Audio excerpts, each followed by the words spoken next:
بسم اللہ الرحمن الرحیم الحمد للہ رب العالمین والصلاة والسلام علی سید الانبیاء والمرسلین حضرت سیدنا برا بن عازب رضی اللہ تعالی عنہ بیان فرماتے ہیں کہ رسول اللہ صلی اللہ تعالی علیہ وآلہ وسلم نے ہمیں 7 چیزوں کا حکم ارشاد فرمایا،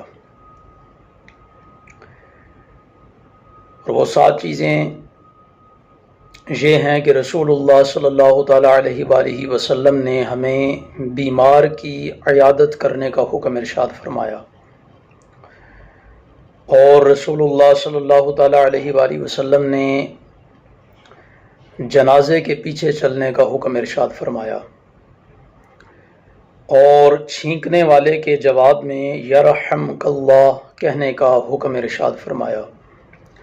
اسی طرح رسول اللہ صلی اللہ تعالیٰ علیہ وآلہ وسلم نے دعوت کرنے والے کی دعوت کو قبول کرنے کا حکم ارشاد فرمایا، اور رسول اللہ صلی اللہ تعالیٰ علیہ وآلہ وسلم نے ہمیں سلام پھیلانے کا حکم ارشاد فرمایا، مظلوم کی مدد کرنے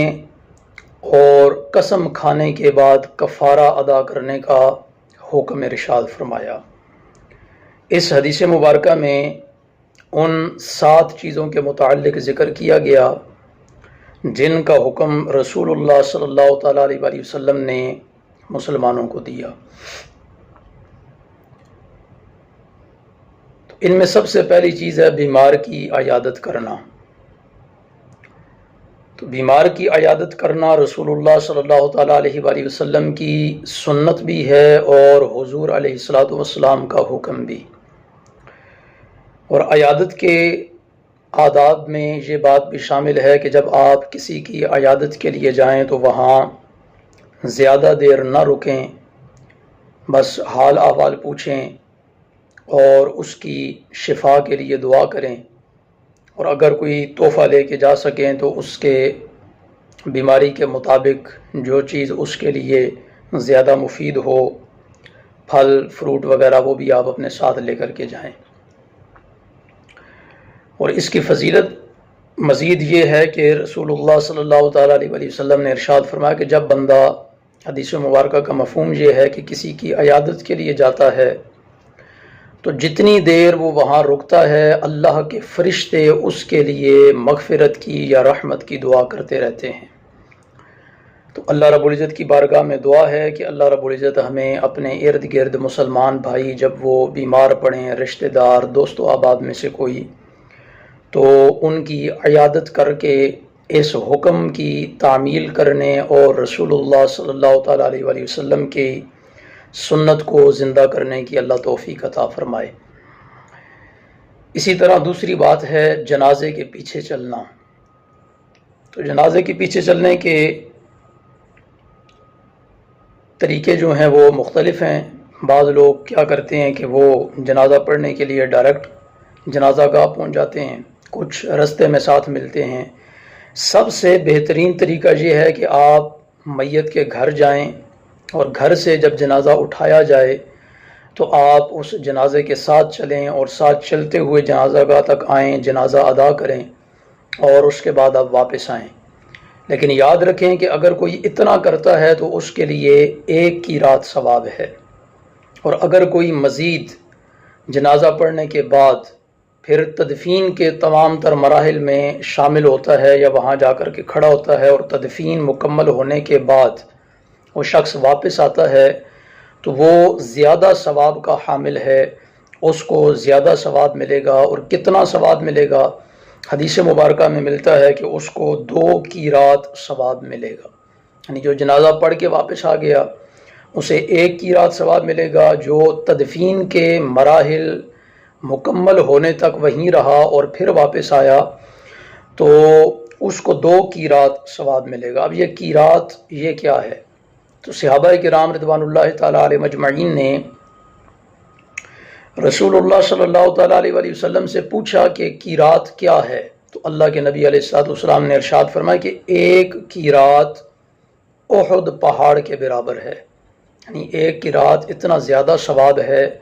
کہ اگر اس کا حجم کیا جائے، ماپا جائے تو وہ احد پہاڑ کے برابر بنتا ہے۔ تو اللہ رب العزت خصوصاً ہم مردوں کو جب ہم کسی کے عزیز رشتہ دار کی ہمیں خبر پہنچے کہ وہ اللہ کو پیارا ہو گیا ہے، تو صحیح انداز میں، بہتر انداز میں ہمیں جنازے میں شرکت کرنے کی اللہ توفیق عطا فرمائے۔ اور اس کے اندر جہاں یعنی جب آپ جنازے کے اندر شامل ہوتے ہیں تو میت کے جو ورثاء ہیں، اس کے جو اہل خانہ ہیں، ان کی داد رسی بھی ہوتی ہے، ان کی دل لگی بھی ہوتی ہے، دل جوئی بھی ہوتی ہے، ان کو ذرا حوصلہ مل جاتا ہے اور ان کا غم ہلکا ہوتا ہے۔ ان ساری باتوں کے ساتھ ہی ساتھ آپ کا اپنا فائدہ بھی ہے، ہمارا اپنا فائدہ بھی ہے کہ اگر ہم جنازے کے اندر شرکت کرتے ہیں تو رسول اللہ صلی اللہ تعالیٰ علیہ وآلہ وسلم کی حکم کی تعمیل کے نتیجے میں اللہ میں ثواب عطا فرماتا ہے۔ رسول اللہ صلی اللہ تعالیٰ علیہ وآلہ وسلم کی سنت زندہ کرنے پر بھی اللہ رب العزت ہمیں ثواب عطا فرماتا ہے۔ اور پھر اگر ہم جنازہ پڑھتے ہیں اور جنازہ پڑھنے کے بعد تدفین کے مراحل میں بھی شامل ہوتے ہیں تو اس میں ہمارے لیے مزید فائدہ یہ ہے کہ اللہ رب العزت ہمیں 2 کی رات ثواب عطا فرماتا ہے، یعنی زیادہ ثواب ملتا ہے۔ اور 2 کی رات میں 1 کی رات جو ہے وہ احد پہاڑ کے برابر ہے۔ تو آپ اندازہ لگائیں کہ اس میں ہمارا فائدہ بھی ہے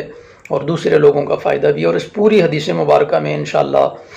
باقی جو باتیں باقی رہ گئی ہیں وہ انشاءاللہ اگلی ویڈیو میں ان کو ذکر کیا جائے گا۔ لیکن اگر ان 7 کی 7 چیزوں میں آپ غور و فکر کریں تو ان کا تعلق دوسرے لوگوں کے ساتھ ہے۔ عیادت کرنی ہے تو وہ بھی دوسرے لوگوں کے ساتھ، کوئی اور بیمار پڑے گا تو اس کی آپ عیادت کریں گے، جنازہ ہے تو وہ بھی دوسرے بندے کا، آپ نے اس کے پیچھے چلنا ہے، لیکن فائدہ اس میں آپ کا بھی ہے اور اگلے کا بھی ہے۔ تو اس سے ایک بہترین معاشرہ بھی بنتا ہے۔ یعنی اس حدیث مبارکہ میں ہم یہ کہہ سکتے ہیں کہ یہ ایسی جامع حدیث پاک ہے کہ اگر اس پر عمل کیا جائے صحیح انداز میں تو ایک بہترین ہمدرد معاشرہ جو ہے وہ جنم لیتا ہے۔ اور اللہ رب العزت ہمیں اپنے ارد گرد ایسے معاشرے کے قیام کی توفیق عطا فرمائے، اور ایسا معاشرہ، بہترین معاشرہ، ہمدرد معاشرہ، ایک دوسرے کا خیال رکھنے والا معاشرہ تب ہی قائم ہو سکتا ہے جب ہم رسول اللہ صلی اللہ تعالیٰ علیہ وآلہ وسلم کے احکامات پر صحیح انداز میں عمل پیرا ہوں گے۔ اللہ رب العزت ہمیں اس کی توفیق عطا فرمائے۔ باقی جو باتیں اس حدیث پاک میں رہ گئیں انشاءاللہ تعالی العزیز اگلی کسی ویڈیو میں ان پر بات ہوگی۔ آج کی حدیث پاک میں 2 اہم باتیں، بیمار کی عیادت کرنا اور جنازے کے پیچھے چلنا۔ تو بیمار کی عیادت عورتوں کی تیمارداری کر سکتی ہیں، مرد مردوں کی تیمارداری کر سکتے ہیں۔ جنازے کے پیچھے چلنے کے حوالے سے جنازے میں خصوصیت کے ساتھ مرد حضرات جو ہیں وہ شرکت کر سکتے ہیں۔ تو اللہ رب العزت ہمیں صحیح انداز میں رسول اللہ صلی اللہ تعالیٰ علیہ وآلہ وسلم کے احکامات پر عمل پیرا ہونے کی توفیق عطا فرمائے۔ وآخر دعوانا ان الحمد للہ رب العالمین۔